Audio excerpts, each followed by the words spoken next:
You ready? All right, the first thing I'd like to ask is for your definition of male privilege.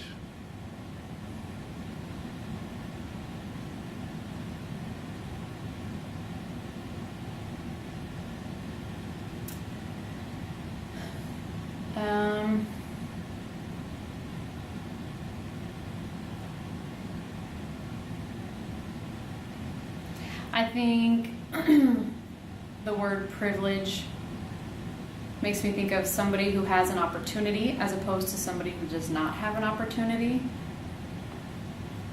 And the fact, so then it would be men having opportunities that women do not have. So that's how I would define male privilege. Thank you.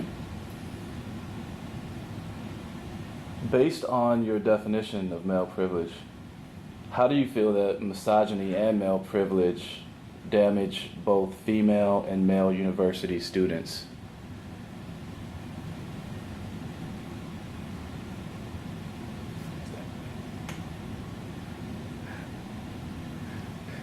Okay, let me rephrase that question, actually.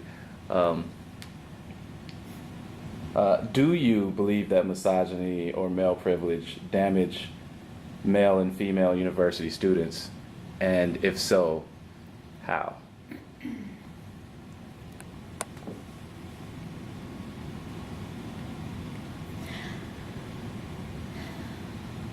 I think that historically, just in general, historically, men have had more opportunity for higher education. You're asking me about how it affects our experience at the university level. Yes. Education. I think men have had more opportunities than women, and that's shifted. I think that the universities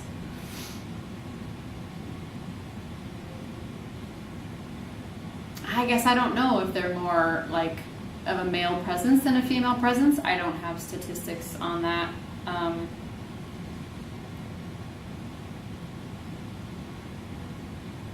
So I guess I would say that I don't know.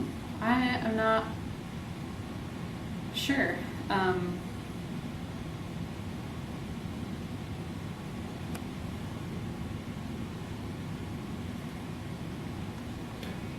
Let me ask you this. Have you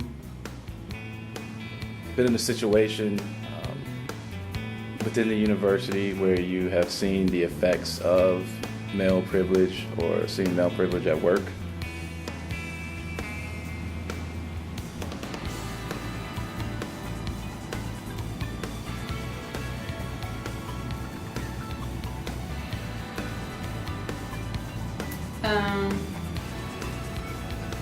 In any specific area or in general? Yeah, anyway. I think there are more male professors, more men in leadership in universities. I specifically have gone to 2 Catholic schools. Maybe it's because they are founded by priests, and so there are more men. I know that is also shifting, and yet it is something we have to be conscious of, that men, to give both men and women an equal opportunity at every level of university of education.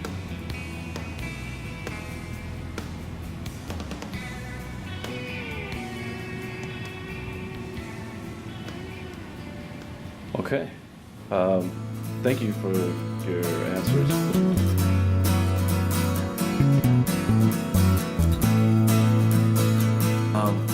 Okay, so before I ask the question, it's just one question.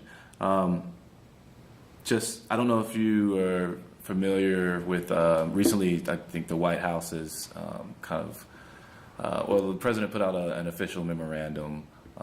They're going to try to crack down officially on sexual assault in the country, especially on college campuses. Yeah. And right now, the statistics say that 1 in every 5 women has experienced sexual assault or sexual violence, and about 1 in every 71 men. So first, well, that's a different question. So the question that I have for you is, how do misogyny and male privilege damage both female and male university students? Wow. When I was an undergraduate, I was sexually assaulted in my dorm room, and I went down to talk to my resident director, and he said, well, what do you expect when you leave your door open? Wow. And so I totally freaked out. Now, you know, you can see by the gray hairs it's been a long time since I was an undergrad. And so they've started getting smarter since then about training people that that's not the thing to say. But I lost a quarter. I couldn't go back to class that quarter. And not only did that impact me and my ability to do things, but I was working in a classroom where I was participating pretty strongly, and I had a bunch of history that went with the discussions that we were doing, and it was actually somewhat of a seminar style class. And so everybody lost my participation in that class. And I think about how often that happens. That you lose somebody's participation in class, even if they're able to still come. Are they willing to speak up, or are they just sort of out of it and going through the motions? I think also it makes it really hard because every man then is suspect. And you get concerned, and so when there's a circle of women, they can be authentic in what they're saying together in a group in a way that they can't when there's 1 man or 2 men or 5 men in the group. And when there's a circle of more men than women, a lot of times the women won't even speak up, won't even add their voices to what's going on. And I see it even here, where we have so many women in classes. Sometimes, a lot of them just sit back and ride what's going on and don't bring their voice to the table. In a lot of these classes, we learn more from each other than we do from the material direct or from being lectured at, because people are telling stories about their lives and their way of working with this, and it makes us wrestle with the reality instead of just the theory. And if women's voices aren't heard, I think then, men ministers don't have the preparation for when they go out to work with women. And I think the women don't feel like they're actually able to bring their whole self to school. They won't be able to bring their whole self to ministry. So. Thank you.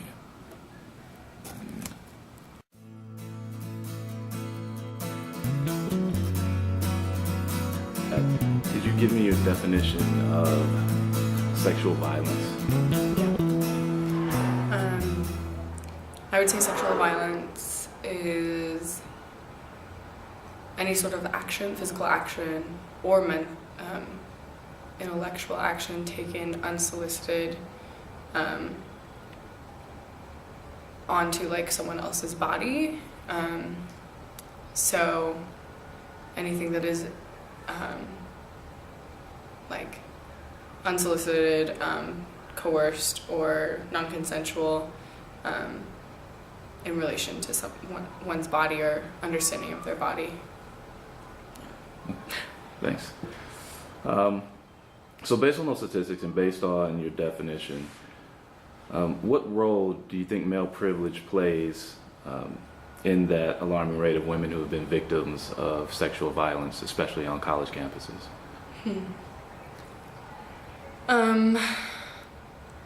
I think there's a lot of things around that. Male privilege manifests in many ways, and specifically to sexual violence, I see a definite privilege of authority and power. in that men are seen to have more authority and power in like relationships that include a sexual relationship, and so, or that it's instilled in them is like understanding themselves as having more authority and power, whereas women are socialized to see themselves as passive and like receiving, which can lead to like not voicing anything out, or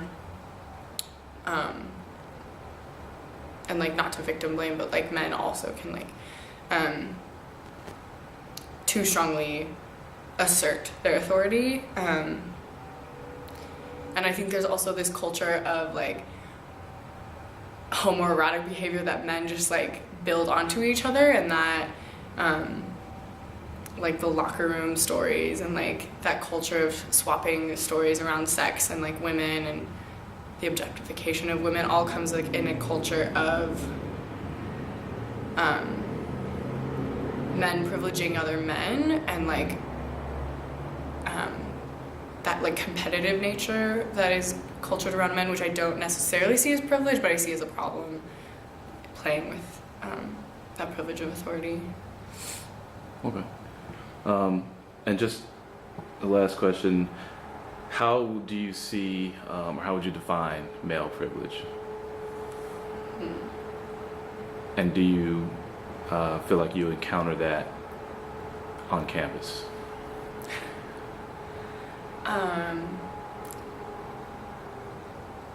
I think I define male privilege as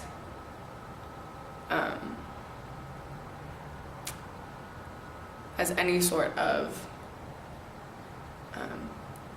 consideration of males as being more authoritative, which is simplistic, and I think sounds like you wouldn't find it in the nuanced and like complex and small ways that I experience it every day. As like I experience it on campus, when I happen to be dating a male, and the ways that I feel it is when questions are referred to him over me, like instead of me, or like to us both equally, where I won't be introduced to someone because I'm not seen as like an authority on the matter, or I'm not seen as my voice is valuable in that conversation, making assumptions about like what I would know versus what he knows. Yeah, so that's the way I experience it. I think that was experienced in a lot of ways. Okay. Is there anything you want to add on to? No. No final thoughts?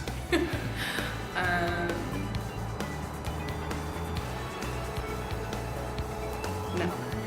Okay. All right.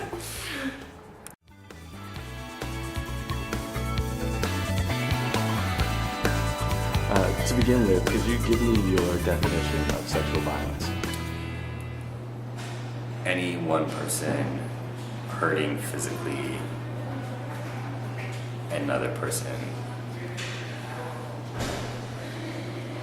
in any manner.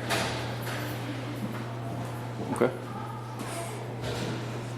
And kind of based on your definition that you've given and based on the statistics that we talked about earlier. Can I change that? Oh, sure, yeah, no problem. Sexual violence. No problem. I thought it was physical. Sexual violence. Okay. Okay. Ready? Yeah. Okay. Anyone who forces himself upon another person without that person's consent. Great. And based on that definition and the statistics that we mentioned earlier, what role do you believe male privilege plays in the rate of sexual violence experienced by women, especially on college campuses? I think that there is still some type of social construct that dictates that men are more powerful than women. And it might just be that in college, a lot of the male figures have a newfound independence and freedom where they do not have to report back to any type of figure. And therefore may just get carried away with their own independence.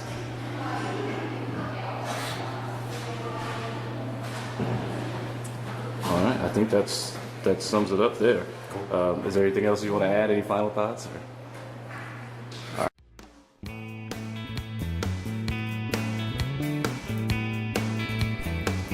So what is male privilege? Yes. That's male privilege to me is this. Gosh, I have to think. You make me think. Male privilege is the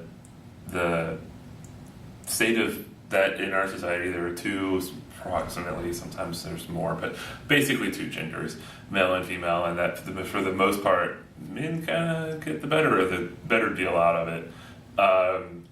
Statistically, women earn less than men do over the course of their lifetime, even women that never take time off to raise a baby. And that also statistically, women in the same job earn less than men do. That from personal biased experience, it seems like that people give me the benefit of the doubt more likely when I'm arguing for something than they'll give one of my female colleagues or friends. In my workplace, there are many more men in management and leadership positions than there are women, and that's sort of historically true. That means that in the United States we've never had a serious female contender for the presidency, and we might possibly have one soon. But then what happens then is that things like that for a guy would never even rise to the concern of media attention become overblown if it's a woman that has this issue, because that means that she's weak and can't do it.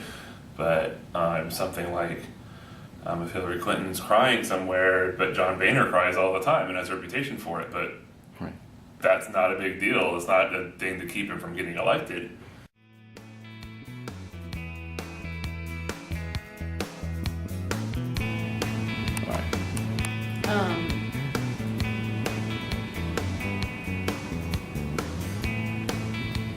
I guess that I don't know if sexual assault, male sexual assault on another person, is connected to male privilege, or if it's, I think I said this to you yesterday, or if it's men are doing that who have been hurt.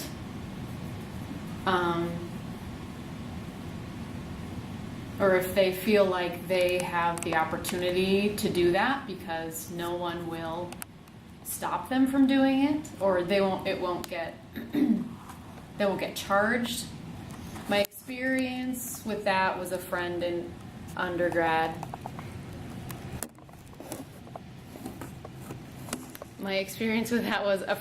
I know a few people in my undergrad experience who were raped, females raped by males, and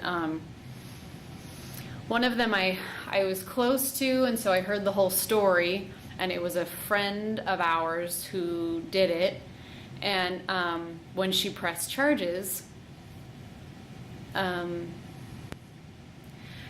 cop or the person that she was working with, in the process, this guy was also confronted about this, and so she was trying to press charges. And in the end, this person who was working with him said, this guy seems like a nice guy, a legit person. It's your story against his. I don't know how he would figure out who's telling the truth.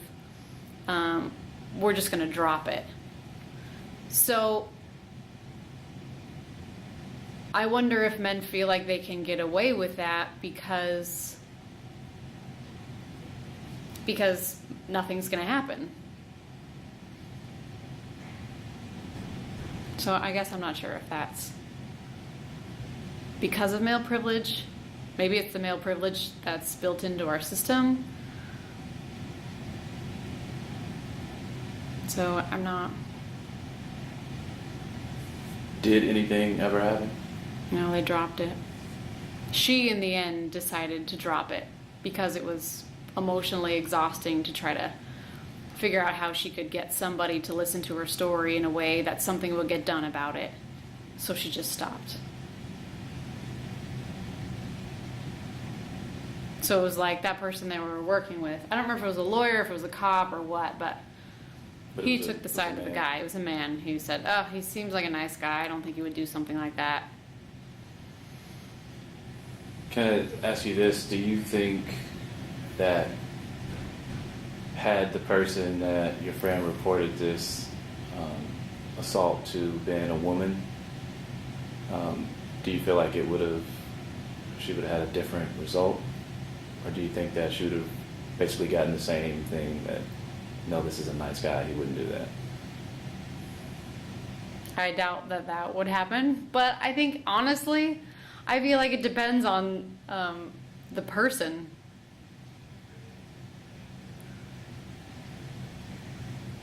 I doubt it. I bet she would have said, let's follow this through.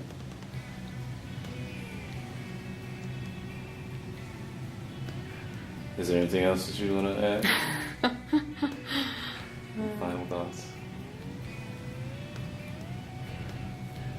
I guess it just makes me think of, okay, so if maybe it's male privilege, but then if we try to push it all the other way, and then it's all female privilege, like if it was women and we were like running things or something, that wouldn't be the ideal either. I feel like as genders, we have to respect each other and listen to each other. I think we often don't do that very well. I think maybe we don't understand each other, and then we just like. So I guess that's what I want to say. I don't think it should be women against men, men against women. I think we need to work together and listen to each other and honor each other. Well, thank you for your time and your answers. Yeah, thanks.